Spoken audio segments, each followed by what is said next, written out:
చనిపోయినప్పుడు శిలువ మార్గం అని చేస్తుంటారు కొన్ని గ్రామాల్లో. శిలువను మోయటము అనేది చేస్తుంటారు. అంటే వాళ్ళ జీవితం ఎలాగైనా ఉండని శిలువను మోయటం అనేది చేస్తుంటారు. అది కూడా ఎటువంటి శిలువను తీసుకుంటారు? యేసుక్రీస్తు ఎటువంటి శిలువను మోసినాడో తెలుసా మీకు?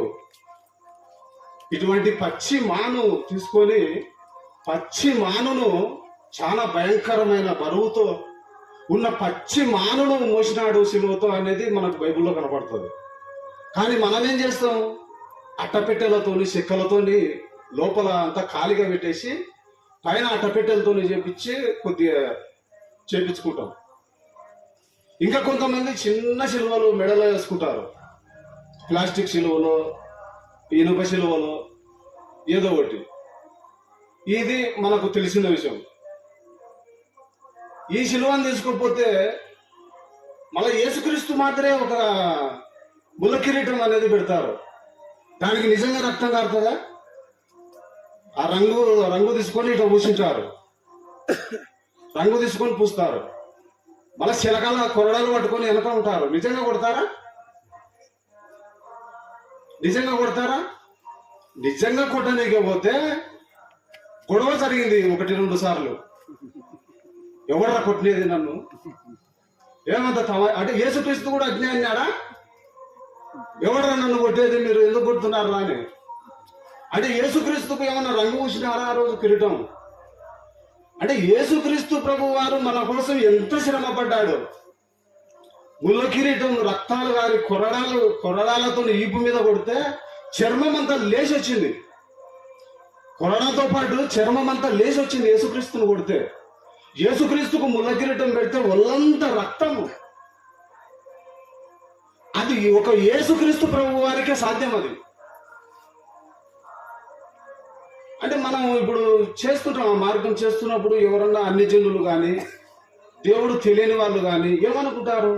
ఒరే యేసుక్రీస్తు ఇటువంటిదే నా మోసినది, చెక్కసి ఈ డబ్బా పెట్టి శిలువను మోసినాడా యేసుక్రీస్తు? అంటే ఊరికే రంగులు పూసినారా యేసుక్రీస్తుకు అనుకుంటారా? అనుకోరా? అలాగే అనుకుంటారు. యేసుక్రీస్తు అంటే మీరే ఇప్పుడు ఇట్లా చేస్తున్నారంటే ఆ రోజు యేసుక్రీస్తు కూడా అలాగే చేసింటాడు అని అనుకునేటట్లు మనం అవమాన పాలు చేస్తున్నాం. మనం ఇప్పుడు యేసుక్రీస్తు పడిన శ్రమకు మనము నిజం చేయడం లే. యేసుక్రీస్తు పడిన కష్టాలను మనం అవమానపరుస్తున్నాము. ప్రజల్లో, అన్ని జనుల్లో కానీ ఎవరిలో కానీ యేసుక్రీస్తును అవమానపరుస్తున్నాం మనం. ఇంకా కొంతమంది టౌన్లో, మనం కర్నూలు టౌన్లో చూస్తే చాలా దూరం ఉంటుంది. అక్కడ నడచడం మనకు కష్టమని ట్రాక్టర్ మీద పెట్టిటారు శిలువ. ట్రాక్టర్ మీద శిలువ పెట్టి భుజం ఇట్లా ఆనిచ్చింటారు. ట్రాక్టర్ మీద శిలువ ఉంటుంది, భుజం ఇట్లా కిందికి ఉంచి శిలువ కానిచ్చి యాక్షన్ చేస్తుంటారు ఇట్లాగా.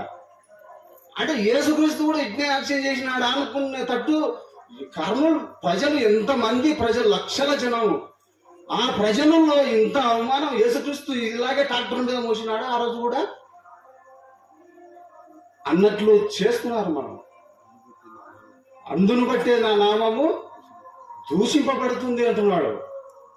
మీరు ఇలాంటివి చేస్తారు అంటే ఇట్లాంటివైనా మేము ఏదో యేసుక్రీస్తు అంటే గొప్ప మానము, ఏం శిలువ మోసినాడు అనుకుంటుంటే ఇన్నాళ్ళు ఇటువంటిదేనా అని అలా అయ్యే పరిస్థితికి మన ప్రజలు ఈరోజు చాలా మంది చేస్తున్నారు.